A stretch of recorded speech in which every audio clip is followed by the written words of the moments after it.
Welcome guys. Today we move to transformation of complex sentences into simple sentence.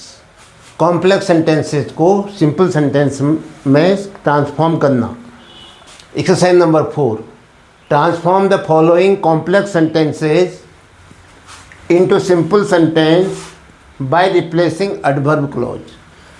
Complex sentence में एक principal clause है, दूसरी adverb clause है. आज आपको प्रिंसिपल क्लॉज को रखना है, उसके सब्जेक्ट और उसके वर्ब को, और जो कॉम्प्लेक्स सेंटेंस है उसके सब्जेक्ट और उसके वर्ब को हटाते हुए उसका सारांश लेना है और उसको जोड़ देना है मेन क्लॉज के साथ. क्या बनेगा? Simple sentence. किसे कहते हैं सिंपल सेंटेंस? जिसमें केवल एक सब्जेक्ट हो और एक वर्ब हो. चलिए सेंटेंस एक्सरसाइज से समझते हैं. इफ़ आई मेक प्रॉमिस, अगर मैं प्रॉमिस करता हूँ, अगर मैं वायदा करता हूँ, आई कीप इट, मैं उसका पालन भी करता हूँ, उसे निभाता भी हूँ. तो I keep it main clause है, प्रिंसिपल क्लॉज है. इफ़ आई मेक प्रॉमिस ये एडवर्ब क्लॉज ऑफ कंडीशन है. तो क्या कहोगे? आई कीप इट की जगह में क्या कहोगे? Promise. I keep the promise, I keep the promise. If I make, अगर मैं उस प्रॉमिस को करता हूँ. अब इसकी जगह में लाइए आप सारांश. I keep, if I make का मतलब आई कीप माई प्रॉमिस. सीधे इतना माई आ जाएगा केवल. मैं अपनी प्रतिज्ञा को निभाता हूँ. आराम से क्या बना बताइए? आई कीप, केवल माई शब्द से आपका काम बन जा रहा है. आई कीप इट था और आप कहोगे I keep my. I always keep my promise. I always कहने की भी जरूरत नहीं पड़ी है. आई कीप माई प्रॉमिस, बस काफ़ी है इतना ही. इफ़ आई मेक प्रॉमिस की जगह में माई प्रॉमिस आ गया केवल. आई कीप मैं कह रहा हूँ, आई कीप माई प्रॉमिस, मैं अपनी प्रतिज्ञा का पालन करता हूँ, वायदा जो मैंने किया था. एक ही अर्थ हुआ. यहाँ लिखा है अगर मैं प्रतिज्ञा करूँ मैं उसको निभाता हूँ. अब मैंने कह दिया मैं अपनी प्रतिज्ञा को निभाता हूँ. यू कैन नॉट गो, आप नहीं जा सकते हो. अनटिल आई परमिट यू, जब तक मैं आपको आज्ञा नहीं देता हूँ. अनटिल, जब तक मैं नहीं देता हूँ. तो क्या होगा? तुम तब तक नहीं जा सकते हो जब तक मैं आपको आज्ञा नहीं देता हूँ. तो क्या बना? You can not go without my permission. मैंने क्या कर दिया? एडवर्ब में लिया है प्रीपोजिशन विदाउट, और आई परमिट यू की जगह में क्या लिख दिया? My permission. मेरी अनुमति के बिना आप नहीं जा सकते हो. वही अर्थ आ गया. You can not go until I permit you, जब तक मैं आपको आज्ञा नहीं देता हूँ. अब जब तक मैं आपको आज्ञा नहीं देता हूँ, मैं सब्जेक्ट भी है वर्ब भी है, ये नहीं आना है अब, क्योंकि एक ही सब्जेक्ट आएगा सिंपल में और एक ही वर्ब आएगी. वो प्रिंसिपल क्लॉज के आप ले रहे हो. You can not go without my permission कर दो. पूरा क्या हो गया है कि नाउन फ्रेज हो गया. You can not go.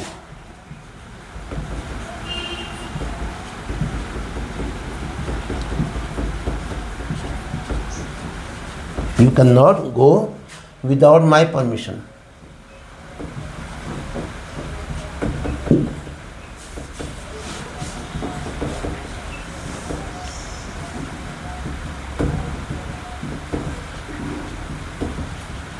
Without my permission. आप मेरी अनुमति के बिना नहीं जा सकते हो.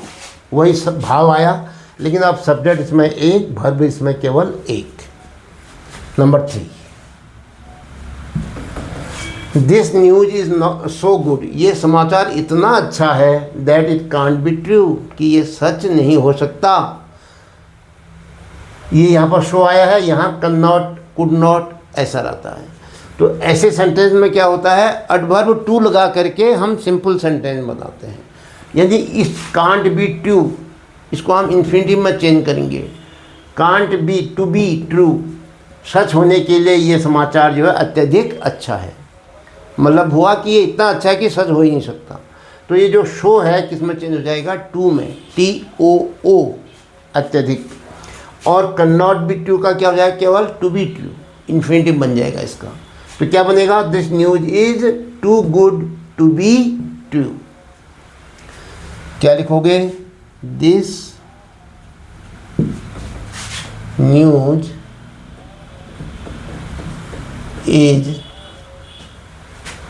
टू, TOO, ये ध्यान रखना, शो को बदलते हैं इसमें। This news is too good. अब क्या आता है इसके बाद? इन्फिनेटिव। बी था, यहाँ पर टू लगा दो उसके आगे, टू बी ट्रू। सच होने के लिए ये समाचार अत्यधिक अच्छा है। तो ये बना इसका सिंपल सेंटेंस। नंबर 4 क्या दिया था? द सोल्जर्स फॉट, सोल्जर्स लड़े, सो दैट, ताकि, there country might be free, adverb clause of result, so that their country might be free, ताकि उनका देश आज़ाद हो सके। तो क्या कहोगे? द सोल्जर्स फॉट, किसके लिए? अपने देश की आज़ादी के लिए, ताकि वो आज़ाद हो सके। इसको क्या बनाओगे? अपने देश की आज़ादी के लिए। The soldiers fought for the sake of their country's freedom, या for the freedom of their country, या to make their country free, ये भी हो सकता है। So that their country might be free. तो क्या कहोगे? The soldiers for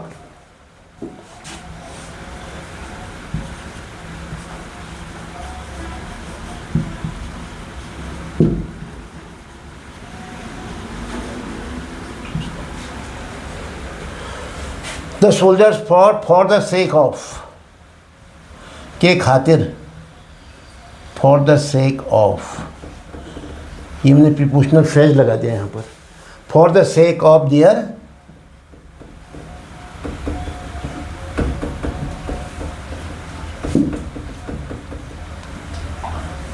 for the sake of their country's freedom, to make their country free न करके मैंने क्या लिखा इसको? The soldiers for the freedom of their country, ये भी हो सकता है।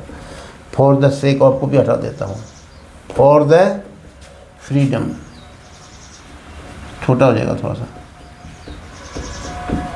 Of their country.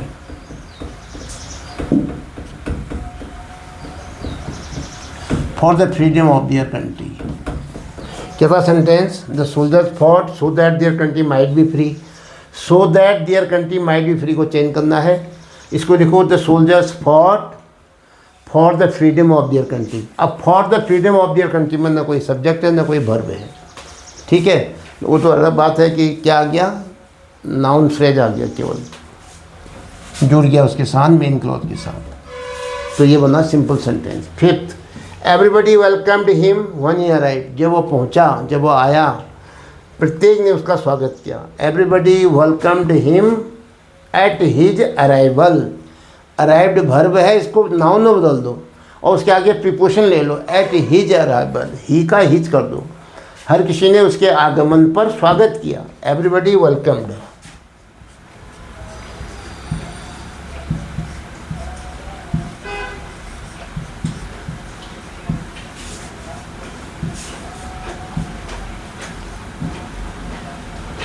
Everybody welcomed him. Everybody welcomed him at his arrival.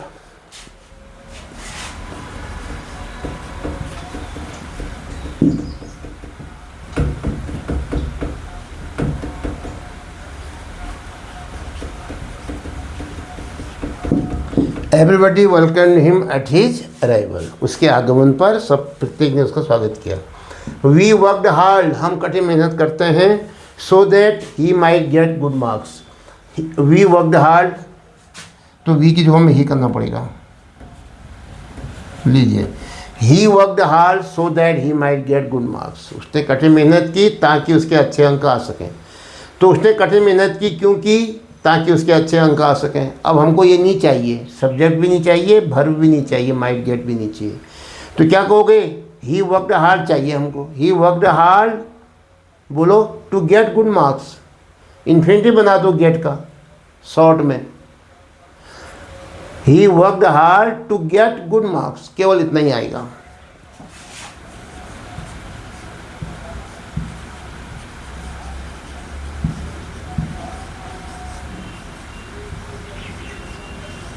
He worked hard to get good marks.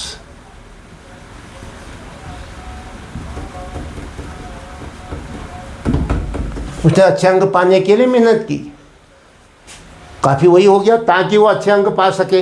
ये था क्लॉज में एडवर्ब क्लॉज को हटाना है, तो उसकी जगह में क्या लिख दिया मैंने, अच्छे अंक पाने के लिए उसने मेहनत की। उसने मेहनत की, प्रिंसिपल क्लॉज है वही है जो यहाँ था, वही लिख दिया। तो ही वर्कड हार्ड, उसके आगे जोड़ दिया इन्फिनिटिव क्लॉज या infinitive phrase to get good marks. Number next 7, he stood up, वो खड़ा उठा। वन द गेस्ट अराइव, जब गेस्ट आए। तो क्या मतलब हुआ, वन द गेस्ट अराइव, ये तो वर्ब है। वन कंजक्शन के बाद द गेस्ट सब्जेक्ट हो गया, अराइव्ड वर्ब हो गया। न हमें सब्जेक्ट चाहिए न हमें वर्ब चाहिए, हमको इसका सारांश चाहिए। तो he stood at the arrival, at the guest arrival कर दो, गेस्ट के आने पर, गेस्ट के आने पर वो खड़ा उठा। बस नाउन में बदल दिया आपने, ही स्टूड अप, ये वर्ब भी आ गया, सब्जेक्ट भी आ गया। तो at the guests arrival, eight the arrival of the guest, low at the arrival ऐसे भी लिखा जा सकता है, वर्ब को, नाउन को ले लो, at the arrival of the guest.